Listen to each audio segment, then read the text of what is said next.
Hello po, Mr. JCL po pala ulit.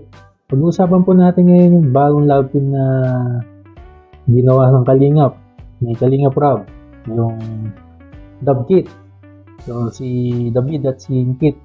So, makikita natin dun sa bagong upload niyan, part 5, na kinaranan ni David si Kit.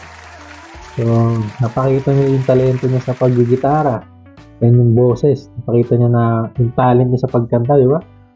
And kitang-kita natin talaga na madaming natuwa dun sa ginawa na yon ni David. So, from Joy to Kit. So, ito na yung bagong love team ni David. So, sigurado sa mga susunod pang mga upload ni Kalingap Rob about sa love team na to, siguradong marami pang mga nakakatuwa at masayang mga pangyayari. So, yun, makikita tayo sa video na hinaranan na ni David si Kit, and kita natin na tuwan-tuwa si Kit, and masaya siya dun sa pagharana. And after nun, pinapasok nila sila David, then yun, kinantahan rin ni David si Kit dun sa loob ng bahay. And nagduet pa sila, meron silang habang nagigitara si David, si Kit naman yung kumakanta. So talagang tandem na tandem sila dala, no? Pwede sa love team.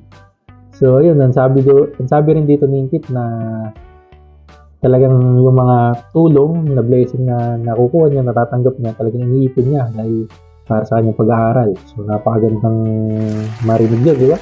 Sa isang beneficiary mo na tinutulungan mo na talagang iniipon niya yung mga nakukuha niyang mga blessing. So, talagang focus siya sa kanyang pag-aaral.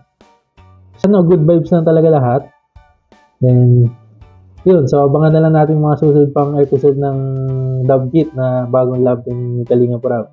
So, yun. Palagi po natin supportan ng Team Kalingap dahil napakarami nilang natutulungan. So, kung di ka pa napag-subscribe sa aking channel, mag-subscribe ka na para updated ka pa sa mga susunod ko pang i-upload. And Mr. JCL nga po pala. Palike rin po ng video kung nagustuhan nyo. Thank you!